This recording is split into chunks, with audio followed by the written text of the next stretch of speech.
إبراهيم وعلى آل إبراهيم في العالمين إنك حميد مجيد. قال الله تبارك وتعالى في كلامه المجيد: أعوذ بالله من الشيطان الرجيم. بسم الله الرحمن الرحيم. إن الذين كذبوا بآياتنا واستكبروا عنها لا تفتح لهم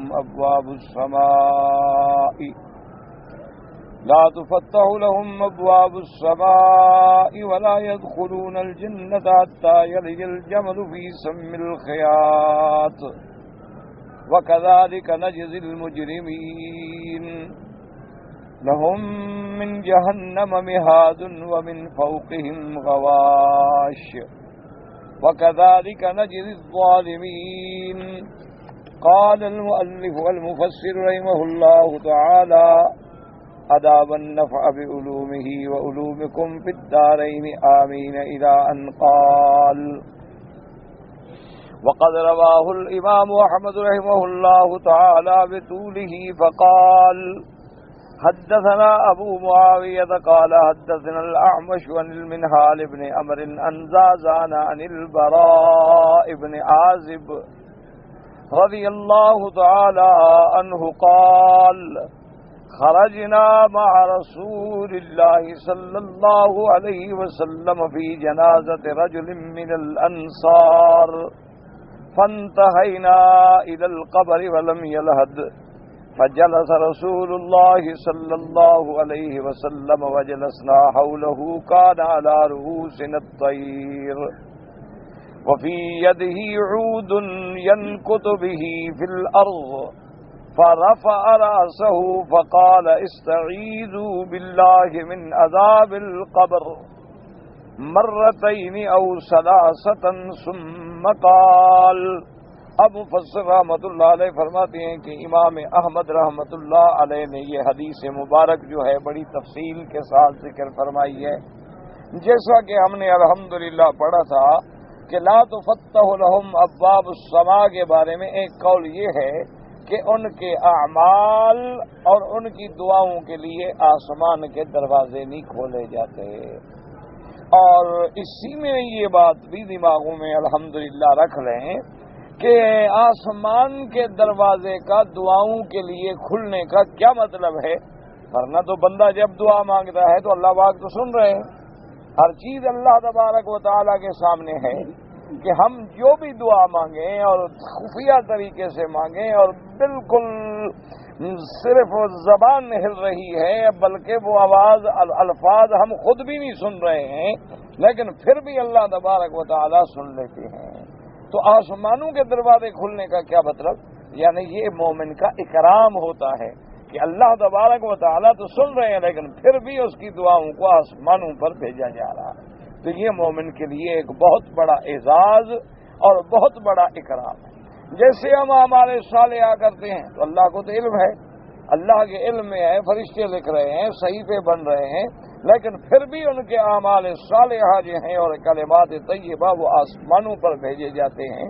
تو یہ مسلمان کے لیے اعزاز ہے، مومن کے لیے اعزاز ہے. اور کافر کی دعا یا اس کے اعمال کے لیے آسمانوں کے دروازے کھلتے ہی نہیں. دوسری بات یہ تھی کہ آسمانوں کے دروازے نہ کھلنے کا معنی کیا ہے کہ جب مومن مر جاتا ہے تو اس کی روح کے لیے آسمانوں کے دروازے کھلتے ہیں اور علیین میں اس کی رجسٹریشن کرنے کے بعد پھر روح کو لوٹایا جاتا ہے. اور کافر کی روح جو ہے اس کے لیے آسمانوں کے دروازے نہیں کھلتے. تو اب اسی پر مفسر رحمۃ اللہ علیہ نے یہ مفصل حدیث ذکر فرمائی ہے جس کے راوی جو ہیں حضرت براء ابن عازب رضی اللہ تعالی عنہ ہیں. وہ فرماتے ہیں کہ ہم سرکار دو عالم صلی اللہ علیہ وسلم کے ساتھ ایک انصاری کے جنازے کے لیے باہر گئے اور جب وہاں پہنچے قبر پر تو ابھی تک قبر تیار نہیں ہوئی تھی. تو حضور صلی اللہ علیہ وسلم بیٹھ گئے اور ہم بھی حضور کے ارد گرد بیٹھ گئے اور اس ادب کے ساتھ بیٹھے کہ گویا ہمارے سروں پہ پرندے بیٹھے ہوئے ہیں کہ اگر ہم نے ذرا بھی حرکت کی تو پرندہ دوڑ جائے گا، یعنی خاشعاً خاضعاً. اور سرکار دو جہاں صلی اللہ علیہ وسلم کے ہاتھ میں ایک لکڑی مبارک تھی اور اس سے آپ زمین پہ ایسے کھرچ رہے تھے اور جیسے ایک آدمی متفکر ہو، بہت بڑے فکر میں مبتلا ہو تو بیٹھے بیٹھے زمین پر وہ کچھ کھوجتا رہتا ہے، کچھ لکھتا ہے. تو حضور صلی اللہ علیہ وسلم بھی ایسے ینکت فی الارض ہے. اور اس کے بعد حضور پاک نے سر اٹھایا اور فرمایا استعیذوا باللہ من عذاب القبر، کہ تم سب لوگ جو ہو اللہ تبارک و تعالی سے عذاب قبر سے پناہ مانگو. حضور صلی اللہ علیہ وسلم نے یہ بات 2 دفعہ فرمائی، یا حضور صلی اللہ علیہ وسلم نے یہ بات 3 دفعہ فرمائی. تو اسی لیے یہ بات بھی الحمدللہ ہمیں معلوم ہوئی کہ عذاب قبر جو ہے وہ حق ہے. کیونکہ آج کل اللہ رحمت فرمائے بہت ساری جماعتیں پیدا ہو گئیں، بہت سارے فرقے پیدا ہو گئے، بہت بڑے بڑے لوگ لکھنے والے پیدا ہو گئے. تو بعض لوگوں نے نعوذ باللہ بالکل قبر کے عذاب کا انکار کر دیا. جیسے معتزلہ کا ایک خاص فرقہ ہے جو عذاب قبر کا منکر ہے. اب تو مسلمانوں میں بھی ایسے ایسے فرقے پیدا ہو گئے ہیں جو عذاب قبر کا حق نہیں مانتے. لیکن یاد رکھیں کہ عذاب قبر حق ہے، قرآن سے بھی ثابت ہے اور حدیث پاک صلی اللہ علیہ وسلم سے بھی ثابت ہے. اور ائمہ اربعہ جو ہیں یعنی 4 امام جو ہیں فقہ کے، ان کا بھی اس مسئلے پہ اتفاق ہے، جس میں کوئی اختلاف نہیں کہ عذاب القبر حق، کہ عذاب قبر جو ہے وہ حق ہے. اور ساتھ انہوں نے یہ بھی لکھا ہے کہ لا ينکرها الا ضال او مضل، کہ عذاب قبر کا انکار نہیں کرتا مگر وہ جو خود بھی گمراہ ہے اور دوسروں کو بھی گمراہ کر رہا ہے. اس لیے یاد رکھیں کہ عذاب قبر بھی حق ہے اور نعیم قبر جو ہے وہ بھی حق ہے. ایک تو اسی حدیث میں کہ حضور نے حکم دیا کہ عذاب قبر سے پناہ مانگو، اور اسی طرح حضور کی یہ دعا مبارک جو ہے بڑی حدیثوں میں موجود ہے، اللہم انی اعوذ بک من عذاب القبر واعوذ بک من فتنة المسیح الدجال واعوذ بک من فتنة المحیا وفتنة الممات واعوذ بک من الماثم والمغرم وغلبۃ الدین وقہر الرجال. حضور پاک نے امت کو دعا سکھلائی کہ عذاب قبر سے پناہ مانگو، کہ اللہم انی اعوذ بک من عذاب القبر. اور اسی طرح احادیث مبارک میں یہ بات بھی واضح ہے کہ حضور پاک نے فرمایا کہ آدمی کے اگر اعمال صالحہ ہیں اور آدمی کا خاتمہ اللہ کی رحمت سے ایمان پہ ہو گیا ہے تو قبر جو ہے روضۃ من ریاض الجنہ، گویا کہ وہ ایک باغ بن جاتی ہے قبر جنت کے باغوں میں سے. اور اگر آدمی کے اعمال بھیڑے ہیں تو حفرۃ من حفر النیران، اور وہ قبر جو ہے نعوذ باللہ جہنم کے بھڑکتے ہوئے آگ کے گڑھوں میں سے ایک گڑھا بن جاتی. اچھا، اسی لیے یاد رکھیں کہ عالم برزخ جو ہے وہ عالم غیب ہے، لیکن اللہ تبارک و تعالی جیسے اپنا غیب جو ہے انبیاء علیہم السلام پہ ظاہر فرما دیتے ہیں، جیسے قرآن کہتا ہے کہ عالم الغیب فلا یظہر علی غیبہ احدا الا من ارتضی من رسول، کہ عالم الغیب اللہ کی ذات ہے اور اللہ کسی پہ غیب ظاہر نہیں فرماتے مگر جس کو پسند فرمائے اپنے رسولوں میں. اللہ تبارک و تعالیٰ کسی کو محبوب فرماتے ہیں تو اس پر کبھی کبھی غیب جو ہے وہ کھول دیتے ہیں. انبیاء علیہم السلام پہ بھی کھول دیتے ہیں اور اللہ تبارک و تعالیٰ اپنے اولیاء پر بھی غیب جو ہے وہ کھول دیتے ہیں. اللہ تبارک و تعالیٰ ان کو بھی کبھی کبھی کشف کے ذریعے سے وہ غیب کا کوئی مرحلہ دکھلا دیتے ہیں تاکہ ان کے ایمان میں اور یقین اور پختگی پیدا ہو جائے. تو اس لیے حدیث صحیح موجود ہے کہ حضور پاک صلی اللہ علیہ وسلم آپ کا گزر ہوا 2 قبروں پہ اور آپ نے فرمایا کہ انہما لیعذبان، کہ ان 2 قبر والوں پہ عذاب ہو رہا ہے. یعنی حضور صلی اللہ علیہ وسلم نے اپنے آنکھوں سے دیکھا. اور اسی طرح صحیح حدیث موجود ہے کہ حضور صلی اللہ علیہ وسلم لیلۃ الاسراء والمعراج میں جب گزرے تو آپ نے فرمایا کہ میں نے اپنی آنکھوں سے دیکھا ہے کہ موسیٰ علیہ السلام قبر میں کھڑے ہیں اور نماز پڑھ رہے ہیں. تو اللہ تبارک و تعالیٰ نے قبر کا مشاہدہ کرا دیا حضور پاک کو صلی اللہ علیہ وعلی آلہ واصحابہ وسلم. اسی طرح اللہ تبارک و تعالیٰ دنیا میں کبھی کبھی ایسی بات بھی دکھلا دیتے ہیں. یہ ابھی 2 دن پہلے کی بات ہے، طواف میں مجھے ایک دوست ملے جو صبح کو میرے درس میں ہوتے ہیں، تو انہوں نے فرمایا کہ ہم نے ایک جگہ پتہ نہیں یعنی یمن کے کسی علاقے کی بات بتلائی. انہوں نے کہا کہ وہاں کسی سبب کی وجہ سے قبرستان جو تھا پرانا تو وہ کھل گیا، کچھ سیل آئی اور الٹ گیا. تو انہوں نے کہا کہ میں نے اپنے آنکھوں سے دیکھا کہ بعض قبریں جو کھلی تو ان کی ہڈیاں بھی سیاہ ہو چکی تھیں اور ایسے معلوم ہوتا تھا کہ جیسے اس میں آگ رہی ہے اور راکھ پڑی ہوئی ہے. جیسے آگ کسی چیز کو جلا دیتی ہے نا تو راکھ بن جاتی ہے. انہوں نے کہا ہم نے آنکھوں سے دیکھا کہ اس میں وہ راکھ پڑی ہے گویا اندر جیسے آگ جلتی رہتی. اور اسی طرح بعض قبروں میں ہم نے دیکھا کہ ہیں تو ہڈیاں لیکن بالکل سفید ہیں اور وہاں بالکل کوئی آگ کے اثرات نہیں ہیں، بلکہ وہاں معلوم ہوتا ہے کہ یہاں کسی قسم کی کوئی ایسی چیز پیدا نہیں ہوئی ہے. تو کبھی کبھی اللہ تبارک و تعالی اپنے بندوں کو بھی یہ مشاہدہ کرا دیتے ہیں. اسی طرح حضرت جابر رضی اللہ تعالی عنہ کا صحیح واقعہ موجود ہے. وہ فرماتے ہیں کہ میرے والد جنگ احد میں شہید ہوئے تو میں نے ارادہ کیا تھا کہ اپنے والد کو جو ہے جنت البقیع میں دفن کروں گا مدینہ منورہ کے اندر، تاکہ وہ زیادہ سے زیادہ حدود حرم کے اندر قریب آ جائیں. لیکن سب صحابہ دفن ہو گئے، اب میں اکیلے کیسے اپنے والد کو لے آؤں؟ تو میں چپ ہو گیا. لیکن کافی عرصے کے بعد خدا کی قدرت ہے کہ جبل احد سے پانی گرتا ہے بارشوں کا، تو جب پانی گرتا تھا تو کچھ قبریں جو تھیں وہ کھل گئیں. تو میں نے اپنے والد کی قبر کو پہچانا اور جا کے دیکھا تو میرے والد کی نعش اسی طرح صحیح اور سالم ہے، اور اس کو اٹھا کے میں نے منتقل کر دیا جنت البقیع میں. اور ایسے واقعات بھی ملے ہیں کہ ایک صحابی فرماتے ہیں کہ اسی احد کے میدان میں کچھ صحابہ دفن تھے، اور کوئی دوسرا صحابی جو آئے تو قبر کو ٹھیک کرنے کے لیے، تو انہوں نے جو کام کیا تو وہ قدرتی طور پر جس سے وہ مٹی ٹھیک کر رہے تھے وہ کسی ان کے ہاتھ میں تھی، تو کسی یعنی مدفون کی پاؤں پہ لگی تو خون نکل آیا. معلوم یہ ہے کہ اس کا ابھی تک گویا کہ خون بھی موجود ہے. اسی طرح ایسے واقعات بھی موجود ہیں کہ ایک آدمی کو اللہ کے راستے میں تیر مارا گیا تو اس نے ایسے جو ہاتھ رکھا تو اسی طرح اس کو دفن کر دیا گیا، تو جب تیر ہٹایا تو خون نکلنا شروع ہو گیا. تو اس لیے ایسے واقعات بھی اللہ دکھلا دیتے ہیں کہ اگر ہم چاہیں تو اس قبر کو جو تمہیں کچھ نظر نہیں آ رہی، تمہارے سامنے مٹی کی ایک جگہ ہے، لیکن ہم اسی کے اندر ایسے سلسلے جو ہیں وہ پیدا فرما دیتے ہیں کہ اس مومن کے لیے وہ جنت کا ٹکڑا بن جاتی ہے. اور اسی طرح ایسے واقعات بھی ہم دکھلا دیتے ہیں کہ وہی قبر جو ہے اللہ معاف فرمائے جہنم کا ٹکڑا بن جائے. اسی طرح ایسے واقعات اس دنیا میں بھی لوگوں نے دیکھے ہیں کہ بعض قبریں جو کھودی گئیں اور لوگ قبر میں صفائی کے لیے اترے تو کہتے ہیں کہ ہم نے ایسی ٹھنڈک محسوس کی کہ ہم تمنا کرنے لگے کہ یار ہماری قبر ہوتی. اور ایسی قبریں بھی دیکھی گئیں کہ جب مردوں کو دفن کیا گیا تو قبر نے اٹھا کے باہر پھینک دیا. ایسی چیزیں بھی دیکھی گئیں کہ مردوں کو دفن کیا گیا تو وہاں سانپ نکل آئے. ایسے واقعات بھی دنیا میں موجود ہیں. تو یہ اللہ پاک کبھی کبھی نظارہ کرا دیتے ہیں تاکہ مومن کا ایمان جو ہے اس میں اضافہ ہو جائے، ورنہ حقیقت جو ہے وہ اللہ کے علم میں ہے.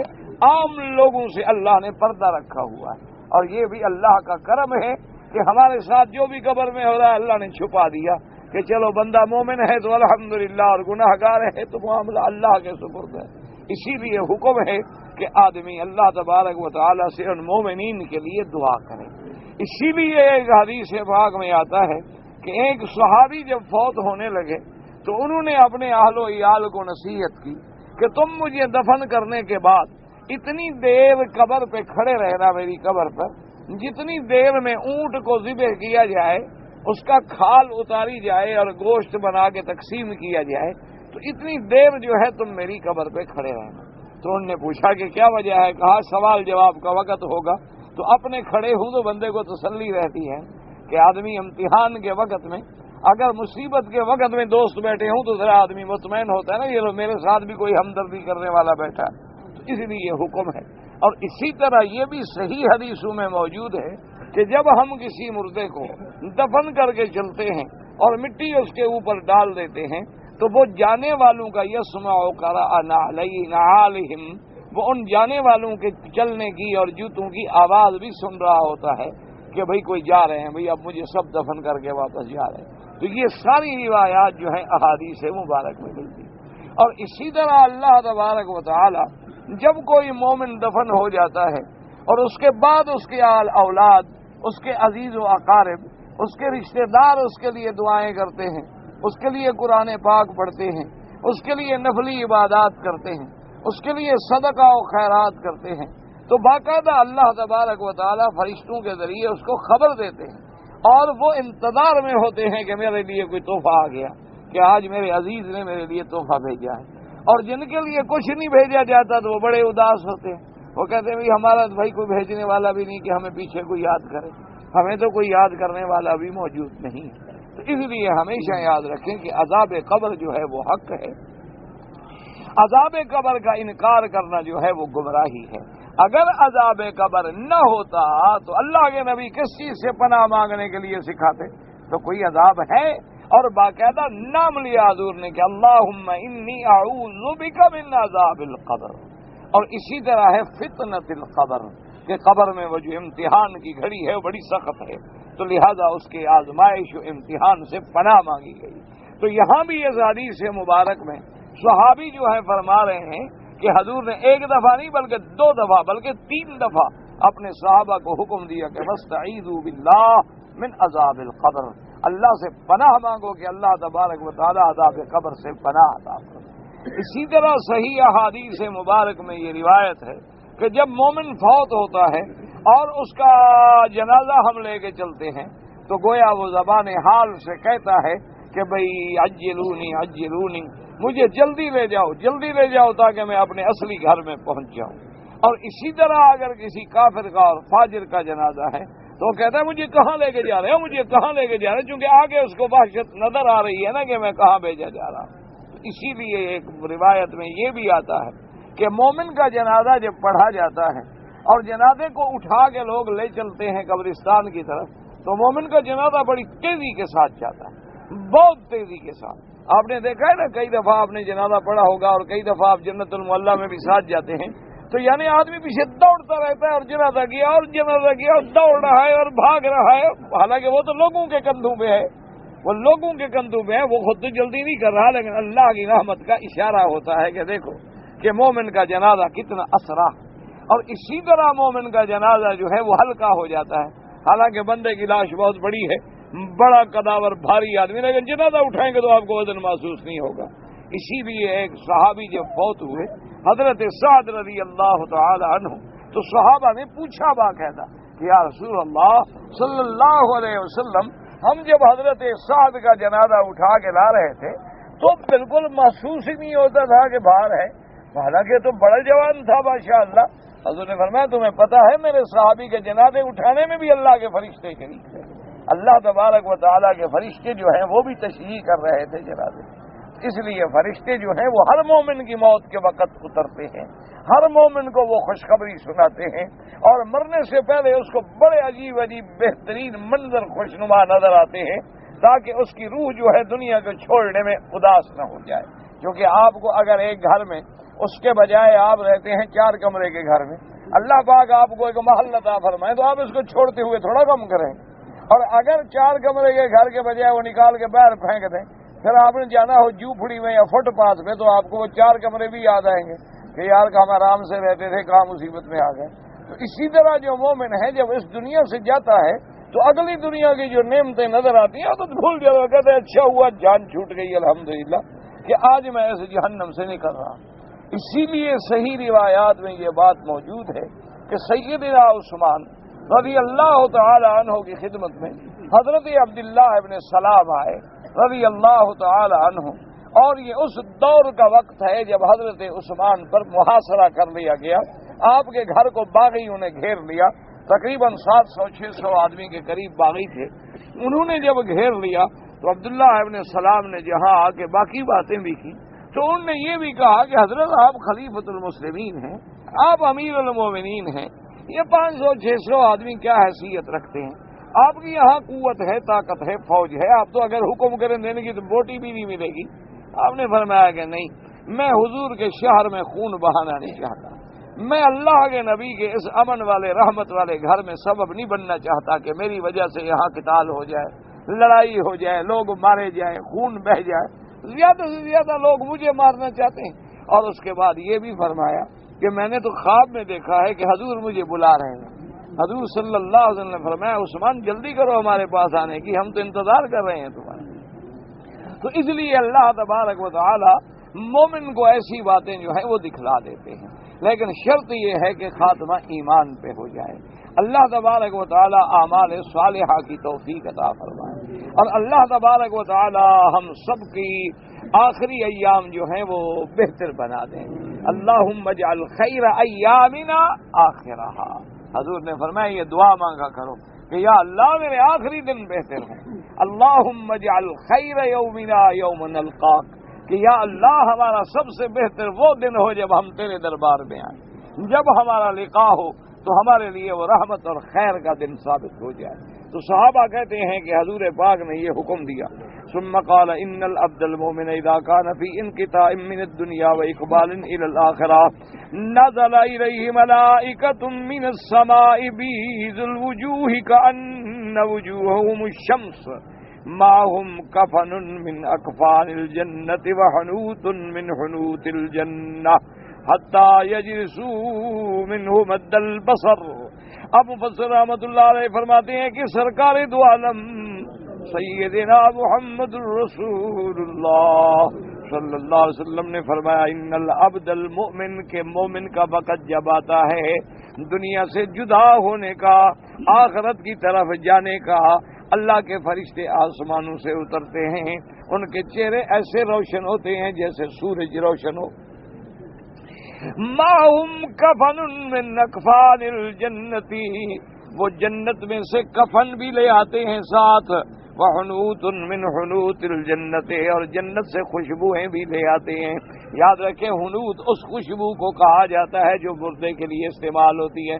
جیسے مردے کو نہلاتے ہیں نا پھر کپور لگاتے ہیں، خوشبوئیں ڈالتے ہیں، اس کو کہتے ہیں حنوت. وہ جنت سے لے کے آتے ہیں اور بیٹھ جاتے ہیں جہاں تک اس کی نظر جاتی ہے. سب فرشتے بیٹھے ہوئے مد البصر، جہاں تک اس کی نظر پہنچ رہی. ثم يجيء ملك الموت حتى يجلس عند رأسه فيقول أيتها النفس المطمئنة أخرجي إلى مغفرة من الله ورضوان.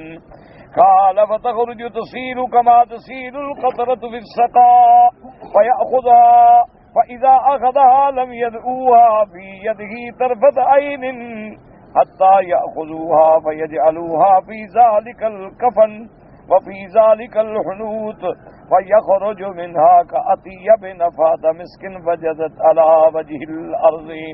اب فرماتے ہیں سرکار دو عالم صلی اللہ علیہ وسلم کہ اس کے بعد پھر ملک الموت آتے ہیں. ملک الموت وہ فرشتہ جو سب کا پھر سردار ہے، حضرت اسرائیل علیہ السلام. وہ میت کے سرانے کی طرف آگے بیٹھتے ہیں سر کی طرف سے اور کہتے ہیں یا ایتھا النفس المطمئنہ، اے نفس مطمئن، وخرجی، اب چلو اللہ تبارک و تعالیٰ کی طرف، اللہ کی مغفرت کی طرف، اللہ کی رضوان کی طرف. کہتے ہیں حضور پاک نے فرمایا کہ روح ایسے نکلتی ہے کہ جیسے پانی کا قطرہ قطرہ نکل آتے ہیں، بڑے آسانی کے ساتھ جیسے پانی نکلتا ہے ایسے ایک ایک جگہ سے روح مبارک جو ہے وہ آ رہی ہے. بات فیا خدا جلدی سے وہ لے لیتے ہیں، قبض کر لیتے ہیں. جب لے لیتی ہیں تو چھوڑتے نہیں بلکہ اس کو اس جنت کے کفن میں لپیٹ دیتی ہیں اور جنت کی خوشبو میں بسا دیتی ہیں، اور اس کے بدن سے، اس کی روح مبارک سے پھر ایسی خوشبو آتی ہے جیسے دنیا میں سب سے اعلیٰ مسک کی خوشبو ہو. مسک مانا مشک، جس کو آپ کہتے ہیں نا مشک. اصل میں یہی خوشبوئیں جو ہے نا زیادہ مقبول تھی. اب تو دنیا میں کئی قسم کے پرفیوم بن گئے، کئی بلائیں بن گئی، ورنہ اصل جو ہے سرکار دو عالم صلی اللہ علیہ وسلم کے زمانے میں یہ خوشبوئیں ہوتی تھیں. عنبر ہے، مشک ہے، عود ہے، برد یعنی گلاب ہے، یہ خوشبوئیں جو ہیں زیادہ استعمال ہوتی تھیں اور یہی خوشبوئیں زیادہ معروف تھی. تو اس کے روح مبارک سے ایسے خوشبوئیں آتی ہیں جیسے وہ مشک کھل گئی ہو، اور مشک بھی ایسا جو دنیا میں سب سے اعلیٰ قسم کا مشک ہو. اور اس کے بعد فرماتی ہیں کہ فَيَسْعَدُونَ بِهَا فَلَا يَمُرُّونَ بِهَا عَلَى مَلَئٍ مِّنَ الْمَلَائِكَةِ إِلَّا قَالُوا مَا هَٰذِهِ الرُّوحُ الطَّيِّبَةُ. پھر اس کو لے کے جب جاتے ہیں وہ فرشتے اور آسمانوں کی طرف، اور جہاں جہاں فرشتوں کی جماعت گزرتی ہے، جہاں جہاں فرشتوں کی جماعت ہے تو وہ جب خوشبو آتی ہے تو پوچھتی ہیں کہ بھئی یہ کس کی خوشبو ہے، کس کی روح ہے مبارک ہے بابا؟ یہ تو کوئی بڑی پاکیزہ روح ہے جیسے خوشبوئیں آ رہی ہیں ماشاءاللہ. تو اس کے بعد وہ فرشتے ملک الموت اور اس کے ساتھی کہتی ہیں فلان ابن فلان بِأَحْسَنِ أَسْمَائِهِ الَّتِي كَانُوا يُسَمُّونَهُ بِهَا فِي الدُّنْيَا حَتَّى يَنْتَهُوا بِهِ إِلَى السَّمَاءِ الدُّنْيَا. اور وہ فرشتے کہتی ہیں کہ یہ بندہ جو ہے فلان ابن فلان، بڑے احترام سے اس کا نام لیتے ہیں، یعنی جو سب سے عزت والا نام دنیا میں اس کا لیا جاتا تھا، ادب کے ساتھ شان کے ساتھ اس کا نام بتلاتی ہیں، اور اس کے بعد سمائے دنیا پہ پہنچتی ہیں، فَيَسْتَفْتَحُونَ لَهُ فَيُفْتَحُ لَهُ فَيُشَيِّعُهُ مِنْ كُلِّ سَمَاءٍ مُقَرِّبُوهَا إِلَى السَّمَاءِ الَّتِي تَلِيهَا حَتَّى يَنْتَهِيَ بِهَا إِلَى السَّمَاءِ السَّابِعَةِ، اور جب پہلے آسمان پہ پہنچتی ہیں تو وہ دروازہ کھلنے کے لیے درخواست کرتی ہیں کہ دروازہ کھولیں، فلاں مومن کی روح مبارک کو ہم نے لے جانا ہے، تو اللہ کے حکم سے اس دروازہ آسمانوں کا کھل جاتا ہے، اور اس کی روح کو لے کے وہ آسمان پہ چڑھتے ہیں، تو وہاں جو فرشتے ہیں وہ پھر استقبال کے لیے ساتھ جاتے ہیں، اور پھر وہ دوسرے آسمان پہ پہنچاتے ہیں، پھر وہ تیسرے آسمان پہ، اسی طرح ملائک کے جلب میں وہ جاتا ہے 7ویں آسمان تک، اس کی روح کو لے جاتے ہیں، اور اس کے بعد جناب فرماتے ہیں کہ حتی ینتہی بہا الی السماء السابعہ فیقول اللہ عز وجل اکتبوا کتاب عبدی فی علیین وأعیدوہ الی الارض فإنی منہا خلقتم وفیہا اعیدہم ومنہا اخرجہم تارۃ اخری۔ اب جب 7ویں آسمان پہ پہنچتے ہیں تو اللہ تبارک و تعالی حکم فرماتی ہیں کہ ملائکہ میرے بندے کا دراج جو ہے وہ علیین کے رجسٹر میں کر دو، اور اس کے بعد اس کو پھر اسی زمین میں اس کے بدن میں لوٹاؤ جہاں سے تم لے کے آئے ہو، کیونکہ میرا یہ فیصلہ ہے کہ اسی مٹی سے ہم نے ان کو پیدا کیا ہے اور اسی مٹی میں ہم نے لوٹانا ہے، اور پھر اسی مٹی سے ہم نے قیامت والے دن اس کو کھڑا کرنا ہے۔ تو اللہ تبارک و تعالیٰ کے حکم سے، باقی یہ بات یاد رکھ لیں کہ بہت سارے منکر حدیث جن کو حدیث رسول سے انکار ہے، جن کو حدیث محمد پاک صلی اللہ علیہ وسلم سے انکار ہے، وہ ایسی باتوں کا پھر لوگوں کے دماغ میں ایک خدشہ پیدا کرتے ہیں، دیکھو جی 7ویں آسمان پہ کیسے پہنچ گئے، اتنی دیر میں پھر وہ روح واپس کیسے آ گیا، پھر وہ روح جناب کیسے قبر میں ڈال دیا گیا، پھر جناب وہ فرشتے قبر میں کیسے داخل ہو گئے، اس کی روح اتنی جلدی کیسے پہنچ گئی۔ تو اب ایک آدمی پہنچ گیا، ہاں بھی بات تو تھی، وہ کہتے ہیں دیکھو جی اب آپ کے سامنے قبر آپ بند کر کے آ گئے، تھوڑا سوراخ ہے، کہاں سے فرشتہ گھس گیا اندر۔ تو یہ عقلی قسم کے اعتراض کر کے لوگوں کو گمراہ کیا جاتا ہے، اس لیے ہمیشہ یاد رکھیں، دیکھو نا جی کہ ماں کے پیٹ میں جب بچہ ہوتا ہے تو اللہ کا حکم بھی ہے اور قرآن میں بھی ہے اور حدیث میں بھی ہے کہ هو الذی یصورکم فی الارحام کیف یشاء، کہ ارحام امہات میں وہ جیسے چاہیں شکلیں بناتے ہیں، تو وہاں فرشتے کیسے داخل ہو جاتے ہیں۔ تو جب ایک بندے کو اپنے پیٹ میں اندر جاتے ہوئے پتہ نہیں لگتا تو باقی چیزوں کا کیسے پتہ لگ سکتا۔ اچھا اسی طرح چلو حدیث کا تو انکار کر دیتے ہیں، کہتے ہیں جی ہم قرآن کو مانتے ہیں۔ اچھا بھی قرآن کو مانتے ہو تو قرآن میں بھی اللہ نے قصہ لکھا ہے کہ بی بی مریم علیہ السلام کے پاس جب جبریل علیہ السلام آئے انسان کی شکل میں، تو آپ نے پڑھا ہے اور نہ پڑھا ہو تو سورت مریم کھول کے پڑھ لیں اور قرآن کا اردو ترجمہ یا اردو کی تفسیر دیکھ کے پڑھ لیں۔ چلو حدیث کو نہ مانو پھر قرآن کا بھی انکار کرو، جان چھوٹے قصہ ختم ہو۔ تو اب جناب بی بی مریم جب دیکھتی ہے تو گھبرا جاتی ہے کہ کون غیر بندہ میری طرف آ رہا ہے، تو وہ بیچاری پناہ مانگتی ہیں، تو کہتے ہیں انما انا رسول ربک، کہ بی بی آپ کیوں گھبرا رہی ہیں، میں تو اللہ کا بھیجا ہوا فرشتہ ہوں تمہارے پاس آ رہا ہوں، لہٰذا کہ غلام زکیہ۔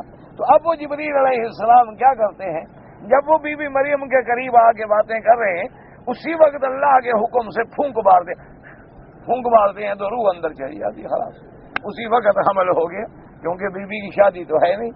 تو وہ حمل کیسے ٹھہرا؟ نفخ جبریل علیہ السلام کہ اللہ تبارک و تعالیٰ کے حکم سے جبریل علیہ السلام نے پھونک دیا، فحملت ہو، اسی وقت حمل ٹھہر گیا، فانتبذت بہ مکانا قصیا۔ تو اس لیے اگر پھر حدیث کا انکار کرتے ہو تو قرآن کا بھی انکار کر دو۔ تو جب قرآن کا بھی انکار ہو گیا، جان چھوٹ گئی پکی، پھر تو جھگڑا ہی کوئی نہیں نا، پھر آدمی جھگڑا تو اس سے کرے نا جو کہے کہ میں قرآن کو مانتا ہوں لیکن حدیث کو نہیں مانتا۔ اور بھائی حدیث کو نہیں مانتے ہو تو قرآن کو کیسے؟ آخر جبریل نے کیسے پھونک ماری، وہ پھونک اندر کیسے پہنچی، تو کیسے بی بی کو حمل ٹھہر گیا؟ تو اگر اللہ اس پہ قادر ہے تو یہاں بھی روح کو اوپر لے جانے اور لوٹانے میں قادر ہے۔ باقی یہ اشکال کرنا کہ جی اتنی جلدی روح کیسے لوٹائی جا سکتی ہے، تو یاد رکھو کہ فرشتے جو ہیں وہ نوری مخلوق ہے اللہ کی، اور ساری دنیا کی اب جدید علوم بھی اس فیصلے پہ پہنچے ہیں کہ سب سے تیز رفتار اگر دنیا میں کوئی چیز ہے تو وہ روشنی ہے، یعنی 2,80,000 میل ایک سیکنڈ میں وہ طے کر لیتی ہے۔ ایک سیکنڈ یعنی آپ نے ایک سیکنڈ ہو گیا تو اتنی دیر میں 2,80,000 میل کا فاصلہ طے کر لیتی ہے۔ تو اب اسی سے خود اندازہ لگا لیں کہ کتنے سیکنڈ لگے ہوں گے اور کتنے سیکنڈ واپس لگے ہوں گے۔ ابھی تو آپ جنازہ پڑھ کے قبر تک پہنچیں گے تو سارا کچھ واپس بھی آ گیا، تو کوئی مسئلہ ہی نہیں ہے۔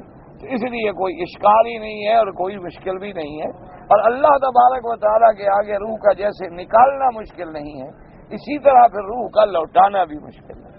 باقی یہ بات یہ ہے کہ جی وہ کیسے آتے ہوں گے ہمیں نظر نہیں آتے۔ او بیوقوف آدمی، تم تو بیٹھے ہو، تمہارے سامنے روح نکل رہی ہے، وہ تمہیں نظر نہیں آتی تو قبر والی روح تمہیں کیسے نظر آئے؟ اگر تم یہاں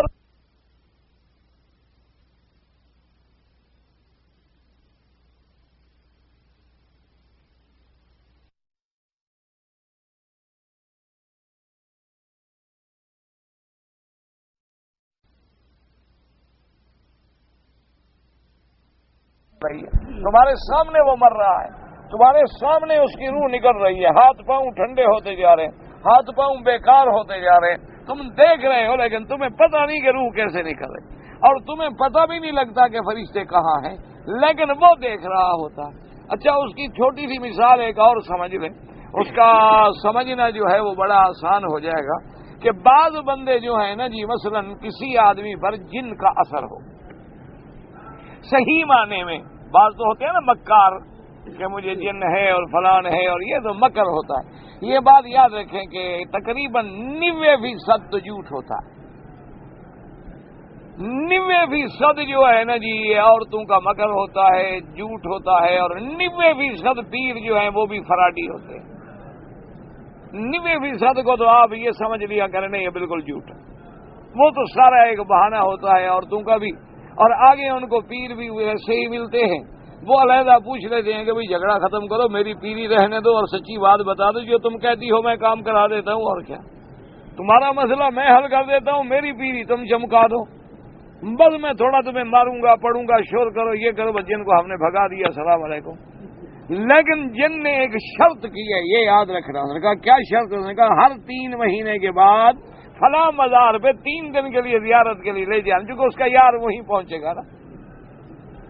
تو یہ سارا مکر ہوتا ہے، لیکن بعض اوقات صحیح مریض بھی ہوتے ہیں جن کو جن کا اثر ہوتا ہے، اللہ معاف فرمائے۔ اور یاد رکھیں گے پھر ان بیچاروں کی حالت بہت خراب ہوتی ہے جو صحیح مریض ہو نا، جن پہ جن کا اثر ہو، کیونکہ جن آگ ہے، جتنا آگ قریب ہوگی تو جلا دے گا نا، تو وہ بندہ بالکل ایسے سیاہ ہو جاتا ہے، ٹی بی کا مریض بن جاتا ہے، اور بیچارے کی شکل تک بدل جاتی ہے، حیت بدل جاتی ہے، آواز بدل جاتی ہے۔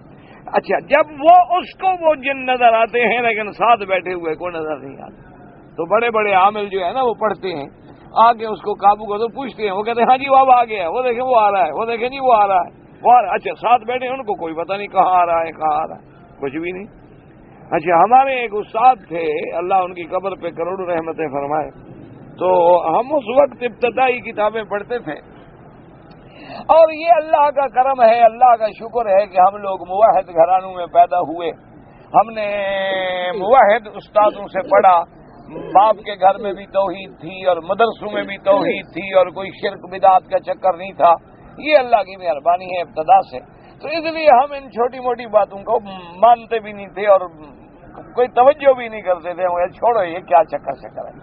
تو وہ کبھی کبھی ہمارے استاد کی خدمت میں لوگ لے آتے، جی میرے بیٹے کو جن ہو گیا ہے، اس کا جن نکالیں، تو ہم حیران ہوتے کہ اس کو کیسے جن ہو گیا ہے اور یہ پتہ نہیں کیسے نکلے گا۔ ہم تو بچے تھے اس وقت، ہم چھوٹی چھوٹی کتابیں پڑھتے تھے۔ تو ہمارے ایک جاننے والے تھے، حاجی عبداللہ صاحب، فوت ہو گئے، اللہ اس کی قبر پہ رحمت فرمائے، وہ بھی ماشاءاللہ دور حدیث تک پڑھے، لیکن بعد میں مولوی تو نہ بنے، تاجر بن گئے، لیکن دین کے ساتھ تعلق قائم رکھا، لیکن علم کے ساتھ بیچارے تعلق قائم نہ رکھ سکے، حالانکہ دور حدیث تک کتابیں پڑھی تھی، بس بعد میں وہ تجارت میں اور دنیا میں الجھ گئے، لیکن دیندار رہے آخر وقت تک، موت تک۔ تو انہوں نے ہمارے ان استادوں سے مذاق کی، انہوں نے کہا حضرت یہ کیا کہہ رہا ہے، جن آ گئے ہیں اور جن آ گئے ہیں، اور آپ بھی بس پڑھ کے پھونک رہے ہیں، کبھی اس کو یہاں پکڑا ہوا ہے اور وہ چیخ رہا ہے، اور یہ کیا ڈرامہ بازی ہے، کہاں ہے جن، کہاں جن ہے؟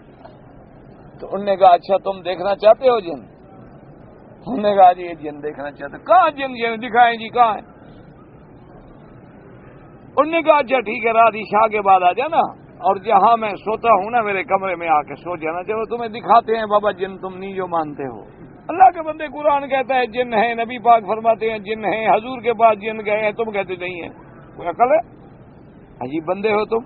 جب قرآن کہتا ہے کہ جن ہیں, جب اللہ کے نبی فرماتے ہیں کہ میرے پاس جن آئے, فیصلے کرائے, قرآن سنا, اسلام لے آئے, تم کیسے بندے ہو؟ انہوں نے کہا جی وہ تو حضور کے زمانے میں ہوں گے. بہرحال میں یہ نہیں مانتا کہ آپ لوگوں کے پاس بھی جن آتے ہیں اور آپ پھر وہ اس کو مارتے بھی ہیں اور اس کو پکڑتے بھی ہیں اور پھر وہ بتاتا بھی ہے کہ جی میں ہندو ہوں اور میں سکھ ہوں اور میں کافر ہوں اور میں مسلمان ہوں. پھر آپ کہتے ہیں بھی نکلو, وہ کہتا ہے میں نہیں نکلتا, تو آپ کہتے ہیں اچھا بھی میں طویل لکھ کے تمہیں جلا دوں گا اور پتہ نہیں کیا کیا کرتے ہیں. کیا استاد جی ڈرامہ ہے. تو انہوں نے کہا اچھا ٹھیک ہے جی آج. اب جناب وہ تیار ہو گیا. اچھا وہ بھی طالب تھے اس زمانے میں, وہ پڑھتے تھے لیکن وہ جوان تھے ماشاءاللہ, سمجھدار تھے اور دور حدیث کی کتابیں پڑھتے.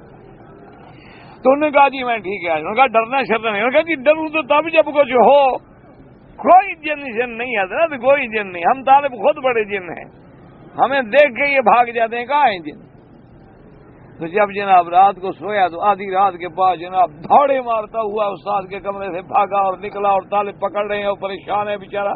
3 دن روٹی نہ کھائی غریب نے, 3 دن بخار کے ساتھ پڑا رہا اور جناب بس نماز کے لیے اٹھائیں تو بس فرض مشکل سے پڑھ کے پھر پڑ جائے. وہ آ گیا, وہ کیا ہو گیا؟ اس نے کہا بتا, وہ دیکھا جنوں کو دیکھا تو بس ڈر گیا غریب.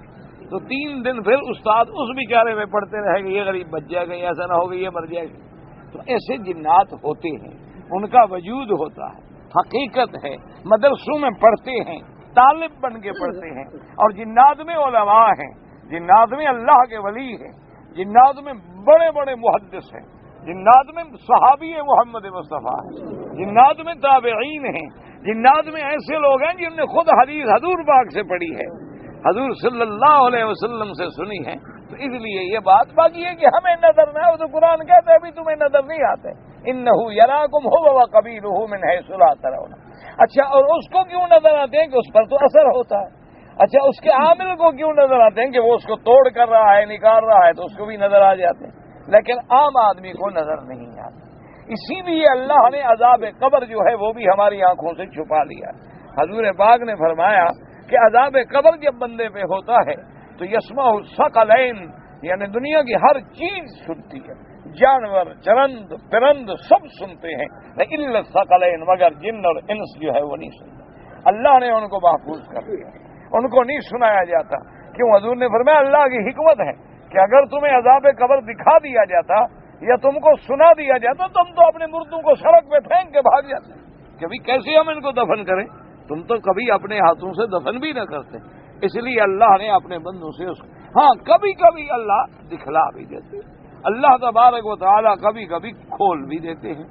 اور بہت سارے اولیاء اللہ کے ایسے واقعات موجود ہیں کہ انہوں نے کشف کے بارے میں, ان کے لیے کشف کے ذریعے سے اللہ نے حقائق جو تھے کھول دیے. جیسے کہ حضرت لاہوری رحمت اللہ علیہ کے بارے میں بھی یہ بات مشہور ہے کہ ان کو بھی اللہ نے ایسا عمل عطا فرمایا تھا کہ ان کے لیے بھی کبھی کبھی ایسے واقعات ظاہر ہو جاتے تھے. اسی لیے انہوں نے اپنے شاگردوں کو بھی اور اپنے دروس میں بھی فرمایا کہ جن لوگوں نے یہ حضرت علی حجویری رحمت اللہ علیہ حضرت داتا صاحب کا مزار بنایا ہوا ہے, انہوں نے فرمایا اللہ نے مجھے دکھلایا ہے کہ یہاں داتا صاحب تو دفن بھی نہیں بیچارے, یہاں تو ان کی قبر ہی نہیں ہے, یہ تو ان کے بیٹھنے کی جگہ تھی کہ یہاں بیٹھ کے وہ عبادت کرتے تھے, ورنہ یہاں دفن نہیں ہے, بلکہ ان کی قبر جو ہے وہ شالیمار باغ کی دیوار کے نیچے ہے. وہ اللہ نے ان کی قبر کو شرک سے محفوظ رکھا, اللہ تبارک و تعالی نے ان کو غیر اللہ کے طرح سجدوں سے محفوظ رکھا, اور اللہ نے ان کو چھپا دیا اور لوگوں نے اسی کو قبر بنایا. لوگوں کا کیا ہے ماشاءاللہ, قبر نہ بھی ہو قبر بن جاتی ہے, یہاں پیر ظاہر ہو گیا اور یہاں فلاں ظاہر ہو گیا. تو یہ سارے قصے کا, لیکن جو حقیقت ہے وہ حقیقت ہے کہ عذاب قبر حق ہے, اللہ کے قرآن سے بھی ثابت ہے اور فرمان محمد مصطفیٰ صلی اللہ علیہ وسلم سے بھی ثابت. اب دیکھیں اسی حدیث مبارک میں ہے کہ اللہ نے حکم دیا کہ میرے بندے کی روح کو واپس لے جاؤ.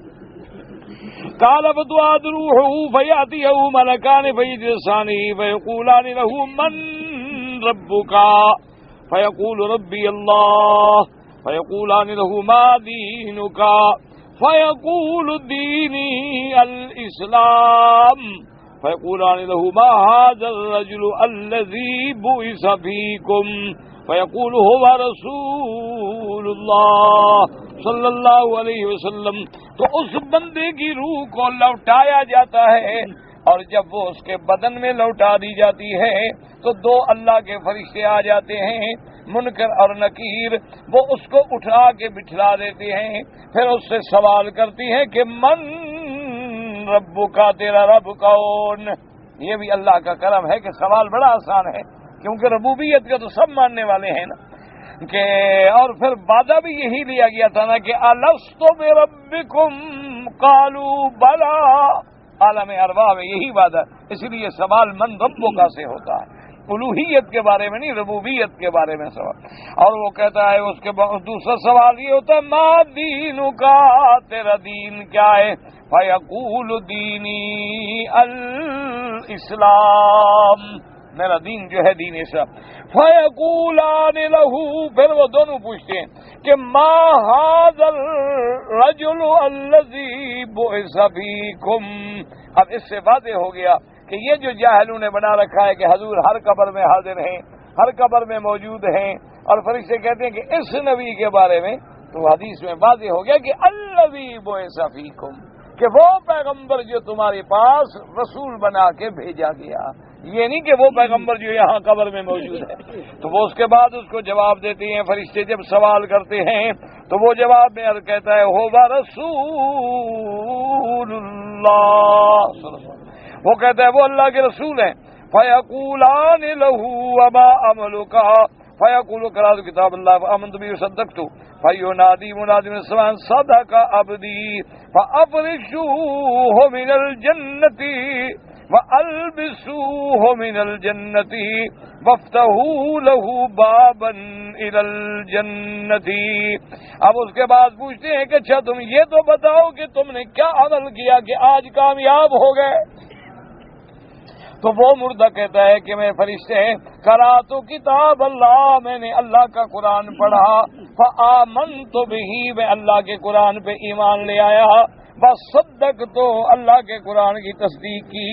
فَيُنَادِي مُنَادٍ مِّنَ السَّمَاءِ، اب آسمان سے ندا آتی ہے ان صدق عبدی، میرے بندے نے سچ کہا ہے، میرے بندے نے کامیاب ہو گیا جو امتحان میں پاس ہو گیا. فَأَفْرِشُوا لَهُ مِنَ الْجَنَّةِ، میرے بندے کی قبر میں جنت کا فرش بچھاؤ. وَأَلْبِسُوهُ مِن لِبَاسِ الْجَنَّةِ، اور جنت کی پوشاکیں لباس پہناؤ. وَافْتَحُوا لَهُ بَابًا إِلَى الْجَنَّةِ، اور جنت کی طرف اس کا دروازہ کھول دو کہ یہاں سے جنت کے نظارے کرتا رہے. فَيَأْتِيَهُ مِن رَوْحِهَا وَطِيبِهَا وَيُفْسَحُ لَهُ فِي قَبْرِهِ مَدَّ الْبَصَرِ. اب جب جنت کی طرف دروازہ کھلتا ہے تو حدیث مبارک میں حضور نے فرمایا کہ پھر جنت کی خوشبوئیں اور جنت کی ٹھنڈی ہوائیں اس کو پھر قبر میں پہنچتی ہیں، وہ اس سے فائدہ اٹھاتا ہے اور اس کی قبر کو اللہ ایسے بڑھا دیتی ہیں. وَيُفْسَحُ لَهُ فِي قَبْرِهِ، جہاں تک اس کی نظر جائے قبر وسعت کے ساتھ معلوم ہوتی ہے.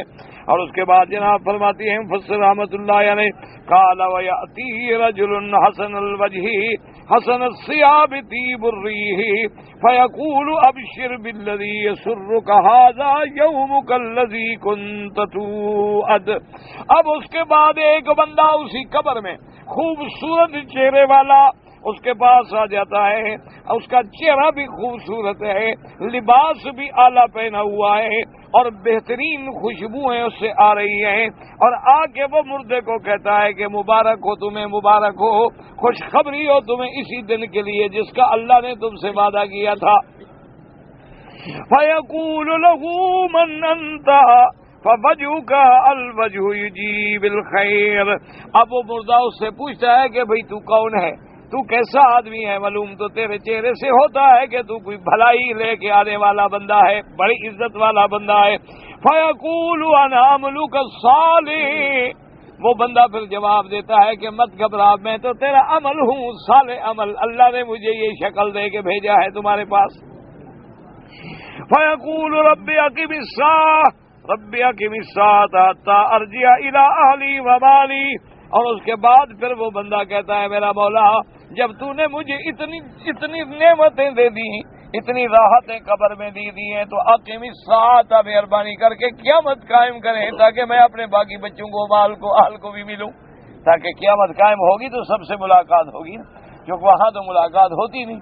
جب قیامت قائم ہوگی، جنت والے جنت میں جائیں گے تو ان کے بچے، ان کی بیوی، ان کی اولادیں سب ان کو ملیں گے، کہے گا اللہ میاں آپ تو جلدی قیامت قائم فرما دیں تاکہ میں اپنے مال، اپنے اہل اولاد کو بھی تو مل سکوں۔ لیکن قیامت اپنے وقت پہ قائم ہوگی، اس کا ایک وقت معین ہے۔ اس کے بعد جناب فرماتے ہیں وقال ان العبد الكافر اذا كان في انقطاع من الدنيا واقبال الى الاخره نزل اليه من السماء ملائكه سود الوجوه معهم المسوح ويجسون منه مد البصر، اور حضور پاک نے فرمایا کہ جب کافر بندہ مرتا ہے اور اس کا آخری دن ہوتا ہے دنیا چھوڑنے کا، قبر میں جانے کا، آسمان سے فرشتے اترتے ہیں سیاہ چہروں والے، اور ان کے ساتھ ٹاٹ ہوتے ہیں، مصوبانہ ٹاٹ ہوتے ہیں، اور وہ آگے بیٹھ جاتے ہیں جہاں تک نظر جائے وہ ہیبتناک فرشتے بیٹھے ہیں۔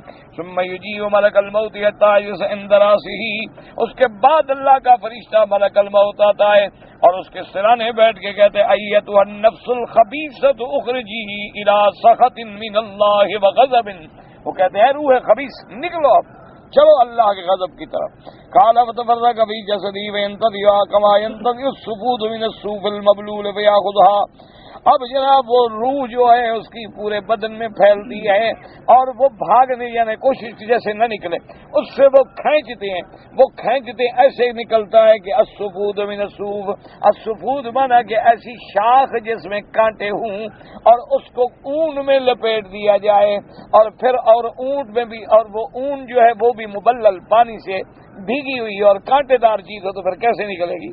تو ایک کھینچ کے پھر ایک کو جدا کر کے نکالا جاتا، تو ایسے اس کی روح کو نکالتے ہیں، اور نکالنے کے بعد لے لیتے ہیں، نہیں چھوڑتے ہیں کہ پلک جھپکنے میں، حتی یجعلوها فی تلک المسوح، اس ٹاٹ میں لپیٹتے ہیں، فیخرج منها کأنتن ریح جیفۃ وجدت علی وجہ الارض، اور پھر اس کی روح سے ایسی بدبوئیں پھیلتی ہیں کہ ایسی بدبو زمین پہ نہیں دیکھی گئی ہوتی، فیصعدون بها فلا یمرون بها على ملأ من الملائکہ الا قالوا ما هذه الروح الخبیثہ، جہاں جہاں اوپر جاتے گزرتے ہیں فرشتے کہتے ہیں کہ یہ کس کی روح خبیثہ ہے جس کی بدبو ہے، فیقولون فلان ابن فلان بأقبح اسمائه التي كان يسمى بها في الدنيا، اس کو گندے نام کا کہنے یہ فلاں خبیث بدبخت کی روح ہے۔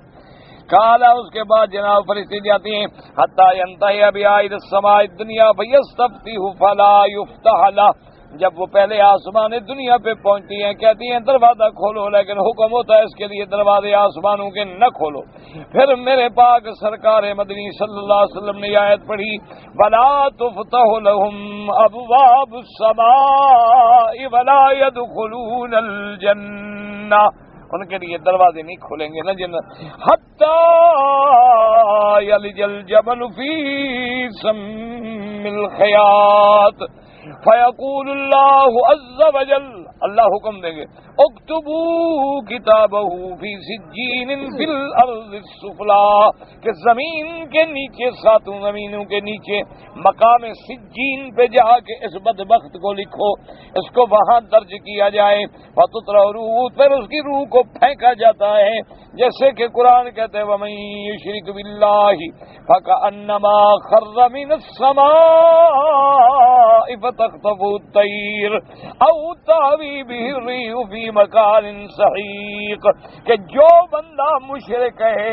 اللہ کے ساتھ شریک کرنے والا، اس کو ایسے روح پھینکی جاتی ہے آسمانوں سے، اب جب آسمان سے پھینکی گئی فَتَخْطَفُهُ الطَّيْرُ، یا تو پرندے جھپٹ کے لے جائیں یا ہوائیں جا کے اس کو کسی بہت دور افتادہ مکان میں گرا دیں، یعنی اس کی کوئی حیثیت نہیں ہوتی اور نہ اس کے لیے آسمانوں کے دروازے کھلتے ہیں۔ واللہ تعالی اعلم وعلمہ اتم۔ اہل بیت میں کون لوگ آتے ہیں؟ یاد رکھیں کہ اہل بیت میں سب سے پہلے تو ہے ازواج رسول اللہ، یعنی حضور کی بیویاں جو ہیں وہ سب اہل بیت۔ جیسے آپ بھی اپنی بیوی کو کہتے ہیں نا کہ میری اہلیہ ہے، میرا اہل ہے۔ ہر بندے کا اہل کیا ہوتا ہے؟ اس کی بیوی بچے۔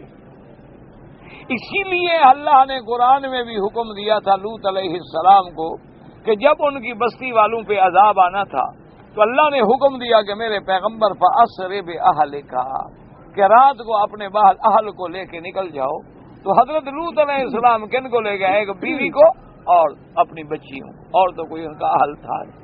تو اس لیے اہل جو ہے یاد رکھیں اس سے مراد بیوی اور بچے ہیں۔ تو حضور کی جتنی بیویاں مبارک ہیں وہ اہل بیت ہیں۔ اسی طرح حضور کی اولاد جو ہے وہ اہل بیت ہے۔ اسی طرح پھر حضور کی اولاد یعنی بی بی فاطمہ الزہرا کی جو اولاد ہے وہ بھی اہل بیت ہے۔ حضور پاک نے حضرت علی کو بھی چونکہ لڑکی دے دی اور داماد بھی بن گئے اور ابن ام رسول اللہ بھی ہیں، تو وہ بھی حضور صلی اللہ علیہ وسلم کا اہل ہے۔ اہل کا دور کب سے شروع ہوا؟ جب حضور کی شادیاں ہوئی اہل بیت شروع ہوئے۔ اہل شروع ہی تب ہوتا ہے جب بیوی ہو بچے ہوں، وہاں سے دور شروع ہوتا ہے۔ تابعین کو ایک گزرا ہے کہ میں ان کے نام بتاؤں؟ تابعین تو اللہ کی رحمت سے لاکھوں سے بھی زیادہ ہیں۔ تو اس لیے ان میں آپ جو ہے ایسی کتابیں جن میں اسماء اور رجال کا ذکر ہو وہ لے کے تفصیل جو ہے وہ دیکھ لیں۔ اب یہ ہے کہ اصیبت کیا تنی کیا ہے؟ مجھے تو نہیں پتا، آپ نے کیا پوچھا؟ ایک علم ہے، کیا یہ علم ہے؟ مجھے تو نہیں پتا کیا، پتہ نہیں کیا مراد ہے، آپ نے کیا پوچھا ہے مجھے تو سمجھ نہیں آیا۔ جب سوال ہی سمجھ نہ آئے تو میں کیا پوچھوں گا یا کیا بتاؤں گا آپ کو؟ عرض یہ ہے کہ اصیبت پتہ نہیں کیا بلا ہے اصیبت۔ ایک مولوی ہے جو امام ابو یوسف رحمت اللہ علیہ اور حضرت تھانوی رحمت اللہ علیہ کو منافق اور مشرک کہتا ہے، نعوذ باللہ۔ اس کا علاج ایک ہی ہے کہ انا للہ و انا الیہ راجعون، اور کیا کہہ سکتے یہی۔ اور یہ بھی صحیح حدیث پاک میں یاد رکھو حکم ہے کہ جو بندہ کسی کو کافر کہے اور وہ کافر نہ ہو تو کہنے والا ہو جاتا ہے۔ اسی طرح حکم ہے کہ کسی پہ لعنت بھیجو اور وہ بندہ لعنت کا مستحق نہ ہو تو بھیجنے والے پر لعنت کرے۔ تو بہرحال اللہ تبارک و تعالیٰ سے ہم دعا ہی کر سکتے ہیں کہ اللہ ہدایت کے فیصلے کرے۔ باقی یہ بات جو ہے کہ جی ایک آدمی نے، ایک مرید نے خواب دیکھا تھا کہ اور مرید کو حضرت تھانوی نے فرمایا تھا کہ لا الہ الا اللہ رسول اللہ کے بجائے میرے نام کا کلمہ پڑھو، تو اگر اللہ عقل دے تو خواب ہے، اللہ عقل دے تو خواب ہوتا ہے، حقیقت ہوتی ہے نہ۔ تم خواب میں اگر دیکھو کہ فلاں ہندو کے مندر میں کھڑے ہو تو ہندو بن جاؤ گے؟ ہاں جی، کیا خیال ہے آپ؟ اچھا، ایک آدمی خواب دیکھتا ہے نعوذ باللہ ثم نعوذ باللہ کہ وہ فلاں عورت سے زنا کر رہا ہے اور باقاعدہ اس کو اطلاع ہوتا ہے، باقاعدہ غسل بھی کرتا ہے، تو کیا وہ زنا ہوگا؟ حد ماریں گے آپ؟ نہیں، ٹھنڈے دل سے سوچا ہے کہ خواب ہوتا ہے، خواب حقیقت نہیں ہوتا، اور خواب کے احکام مرتب نہیں ہوتے۔ آپ نے خواب میں دیکھا ہے کہ میں کسی کو 10,000 دے رہا ہوں، کبھی دیا ہے آپ کو؟ یا وہ بندہ آ جائے گا جی میں نے خواب میں دیکھا ہے کہ آپ مجھے 10,000 دیں گے، مہربانی کرو لاؤ نہ گلے میں کپڑا ڈال کے میں وصول کرتا ہوں۔ اس سے بڑی جہالت کیا ہوتی ہے؟ اچھا، اسی طرح ایک آدمی تو چھوڑ دیں، اللہ کے نبی جن کا خواب وحی ہوتا، انہوں نے کیا خواب دیکھا تھا؟ خلیل اللہ نے اپنے بیٹے کے بارے میں کہ میں آپ کو ذبح کر رہا ہوں، لیکن وہ ذبح ہوئے، اللہ نے ان کو بچا دیا، ذبح بھی نہ ہوئے، قربانی بھی قبول ہو گئی۔ اس بات کو سمجھا کریں۔ اگر پہلی چیز تو ہے کہ ایک مرید نے خواب دیکھا تو اس میں حضرت تھانوی کا کیا گناہ ہے بھائی؟ اور دوسری بات یہ ہوتی ہے کہ خواب کا معنی یہ ہوتا ہے کہ اس سے دلیل ہے کہ تم نے ایسا مرشد پکڑا ہے جو متبع سنت محمد مصطفیٰ ہے، یہ مقصد مراد ہوتا ہے۔ یہ مراد نہیں ہوتا کہ مجھے نبی مان لو، یہ مراد نہیں ہوتا کہ نعوذ باللہ انہوں نے نبوت کا دعویٰ کر دیا، اللہ معاف کرے۔ تو اگر آدمی کو اللہ سمجھ نہ دے تو زبان تو بند رکھے، کم از کم اپنی زبان سے تو یہ، لیکن اصل اللہ کی حکمتیں ہیں نا، ان لوگوں کی شان جو اللہ نے بلند کر دی ہے، تو کوئی گلے کرنے والے پیدا ہوں گے تو شان بلند ہوگی، یہ تو قاعدہ۔ اور یہ بھی قاعدہ ہے، ہمیشہ یاد رکھے کہ جس درخت پہ ثمر نہ ہو اس کو کبھی کوئی پتھر مارتا ہے؟ جہاں بیر لگے ہوں گے، آم لگے ہوں گے، کوئی چیز لگی ہوگی نا، تو چھوٹے چھوٹے بچے بھی پتھر ماریں گے، یار کوئی چیز گرے تو ہم بھی کھا لیں کچھ۔ تو اسی لیے اللہ نے جتنا لوگوں کو عزت دی ہوتی ہے، علم دیا ہوتا ہے، لوگ حسد کرتے ہیں۔ ام یحسدون الناس علی ما آتاہم اللہ من فضلہ، کہ لوگ حسد کیوں کرتے ہیں کہ اللہ نے اس کو عزت دی، اللہ نے شان دی، اللہ نے علم دیا تو لوگ جلتے ہیں۔ بہرحال میں تو صرف یہ کہہ سکتا ہوں کہ انا للہ و انا الیہ راجعون، اللہ اس کہنے والے کو بھی ہدایت دے، اور اللہ ہم سب کو علماء کا ادب سکھلائے۔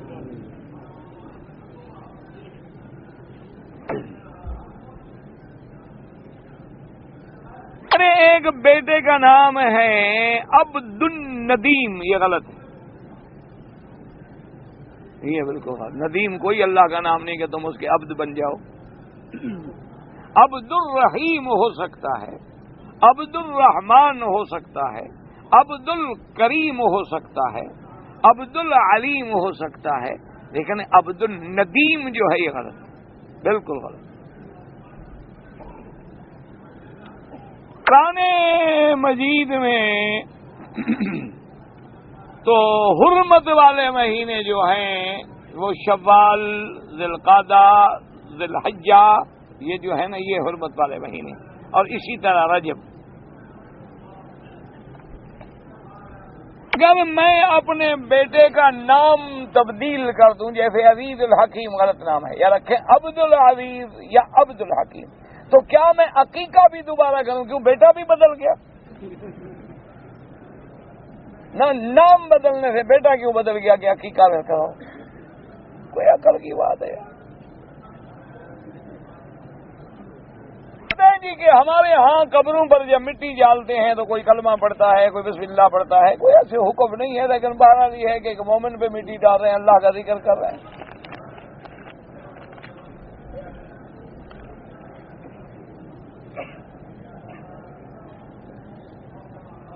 ہم نے عمرہ کرنے کے بعد 2-3 جگہ سے خود بال کاٹ لیے ہیں، اب 24 گھنٹے اچھا ہے کہ پورے بال ابھی کاٹ لو ورنہ دم دینی پڑے گی۔ یہ 2-3 جگہ جو ٹک لگاتے ہیں تو بکری دینی پڑتی ہے، اور وہ احرام سے بھی نہیں نکلتے، ماں سوائے امام شافعی رحمت اللہ علیہ کے، ان کے مسلک میں اگر 2-3 بال بھی کٹ جائیں تو آدمی احرام سے نکل جاتا ہے۔ باقی ائمہ کہتے ہیں نہیں، سارے اس طرح پھرواؤ یا کم از کم چوتھا حصہ بالوں کا کاٹو۔ اگر کسی آدمی کی نظر بد لگ جائے تو علاج کیا کریں؟ علاج حدیث مبارک میں آیا ہے، حضور پاک نے فرمایا کہ اگر پتہ لگ جائے کہ اس بندے نے نظر ماری ہے تو اس کو کہیں کہ فوراً وضو کرے، ایک بڑے برتن میں غسل کرے، اور وہی پانی جو گرے وہ پانی نظر والے پہ ڈال دو تو فوراً ٹھیک ہو جاتا ہے، اللہ کی رحمت سے وہ ٹھیک ہو۔ اور اگر پتہ نہ ہو کہ پتہ نہیں کس بندے نے نظر ماری ہے تو حدیث مبارک میں اس کے لیے دعائیں موجود ہیں، چھپی ہوئی موجود ہیں، اور اسی طرح بسم اللہ ارقیق، اللہ یشفیق ان کل داء یؤذیک، اسی طرح اور بھی دعائیں حضور پاک نے بتائی ہیں، وہ دعائیں پڑھ کے دم کی جائیں۔ اسی طرح فاتحہ مبارک ہے، اسی طرح علماء لکھتے ہیں کہ سورۃ نون کی آخری آیتیں پڑھ کے دم کریں تو اللہ پاک شفا دے۔ کہتے ہیں جی کہ ہاں ایک حدیث میں ہے کہ بعض اوقات 3 چیزوں میں نحوست ہوتی ہے، گھر میں، گھوڑے میں، بیوی میں۔ کہتے ہیں میں نے گھر لیا تو میری بربادی